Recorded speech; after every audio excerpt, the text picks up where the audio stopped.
Hi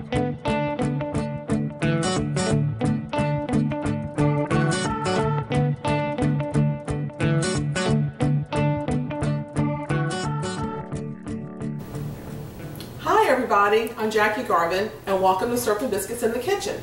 Today is a very special day in my kitchen. I'm going to be sharing with you one of my most treasured childhood food memories and the recipe that goes along with that. I'm going to tell you about the apron in a little bit because there's a story within a story with the apron, what the apron has to do with what we're going to cook today. What we're going to be cooking is Blackberry Cobbler. Now, blackberry is the one food that I most closely tied to my childhood and just tons and tons of wonderful, wonderful memories. My grandparents lived in a little cotton mill town in Alabama called Geneva, Alabama. And I would spend lots of time with my grandparents in the summer. And my granny would send me out blackberry picking. She'd give me a little bucket. When I was a little girl, I'm talking about 7, 8, 9, 10 years old, she would give me a bucket. She would arm me with the bucket.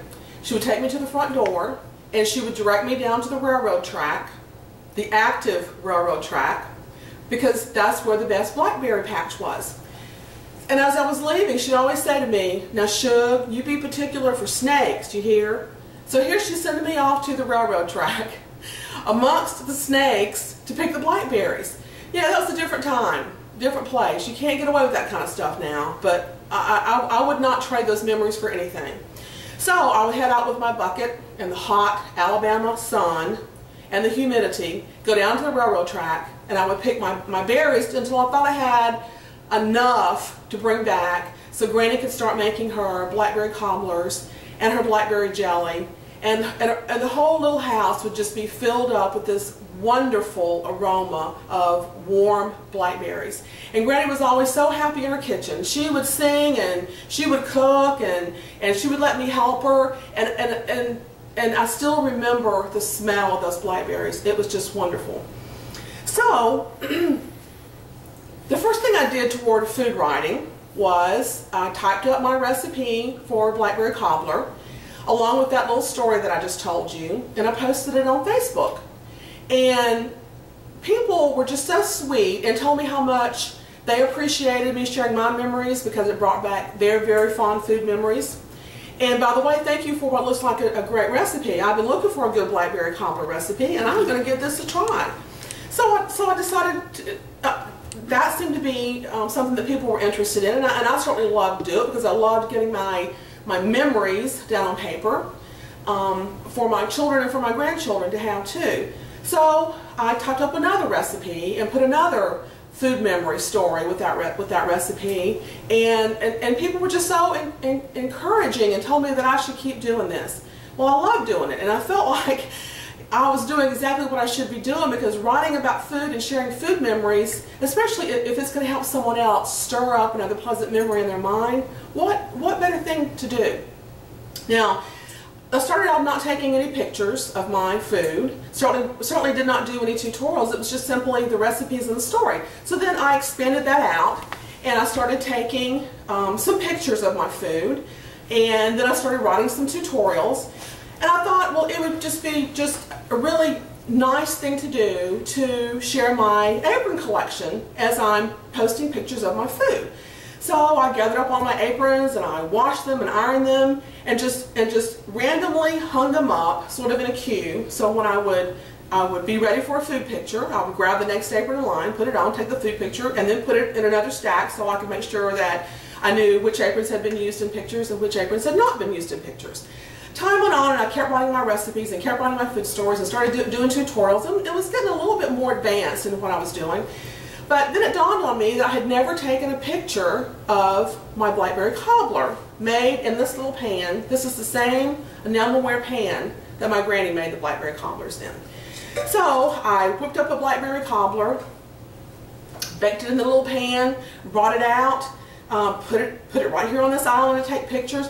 Just went to my aprons, grabbed the next apron that was in the queue, put it on, took the picture, and it wasn't until I was looking at the pictures to upload them that I realized here I have made the recipe for Blackberry Cobbler.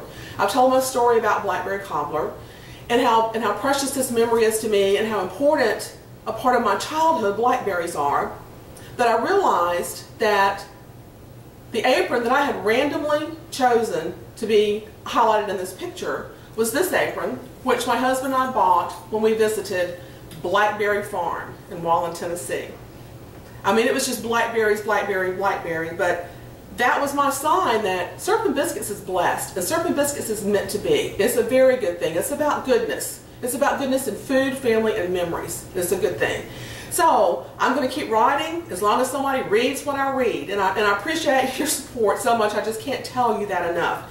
So let's get down to the recipe. This is a simple recipe, but it is shown up good cobbler, I'm telling you. So now look at these blackberries. Have you ever seen finer blackberries in your entire life? I mean, these are just phenomenal. These are Kiowa blackberries, and I still love to pick blackberries, but you just can't find good blackberry patches anymore. So I ordered Kiowa blackberry bushes from Petals from the Past. It's a plant nursery in Jemison, Alabama. They have got some different types of plants there that are really vintage that you just can't find anymore. You might want to look them up. I'm going to add these blackberries to the pot that has 1/4 cup of water and 1/2 cup of sugar. And we're going to put these on the stove and just bring them to a quick boil. I have 1 cup of self-rising flour, 1 cup of sugar, and I'm going to add a cup of milk. So to 1 cup of self-rising flour, 1 cup of sugar, I've added 1 cup of milk. And I'm just going to whisk this until I can get all the lumps out, and this is going to be the batter. Now, I mean, there's just nothing to this.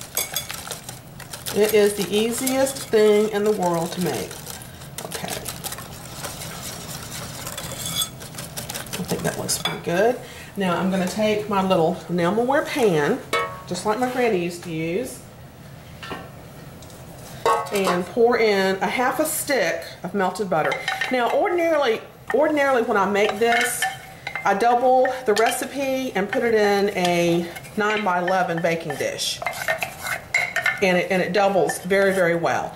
And you'll find the recipe for this on Syrup and Biscuits on Facebook, written recipe. So now I'm going to take my batter that I've just mixed up, and we're just going to pour this right on top of the butter. And just give it just a little bit more of a whisk. Make sure all the lumps are out of the flour. Pour that in there. I mean, this is just as easy as pie. It really is. Now, my berries have come to a quick boil. You can see them here. And I'm just stirring them just to make sure the sugar is dissolved so they can start to make their little syrup. Now I'm just going to pour the berries right on top of the batter. Don't mix them up. Just pour it right on there. So after you've poured your berry mixture on top of your dough mixture, just sprinkle it with a little touch of cinnamon. And now this is going to go into a 350-degree oven. We're going to bake it for about 30 minutes until the crust is brown and the cobbler doesn't slosh. It just jiggles when we move it. So it's going to go in about 30 minutes. We're going to have cobbler.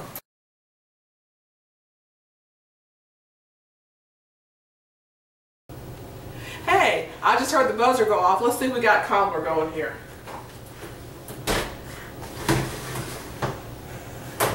Oh, I believe we do. I believe we do. That is hot, hot, hot. Now, let's see if I can let you see. Can you see? It kind of jiggles a little bit still, but it's not sloshy. And you can see. And now blackberry is a little bit hard to tell when the crust gets brown because it's stained kind of purplish. But and I don't know if you can see it on the monitor or not, but it's brown. It's nice and brown. It could go a little bit longer, but I don't want it to dry out. Ooh, this is hot, and it just the smell. I could smell this 24 hours a day, 8 days a week, and not ever get tired of it. It's just the most wonderful, wonderful smell in the world. Okay, so this is what you do. You're going to scoop up some cobbler. Look at that. I mean, just look at that. Look at that. And those big old berries, kind of fell apart a little bit, which was good. Otherwise, they'd be too big to eat. I mean, this is just nothing but down-home goodness. It's hot fruit, and it's sugar, and it's flour, and it's butter, and just all the things that we love. Now, if you can stand this, look at this.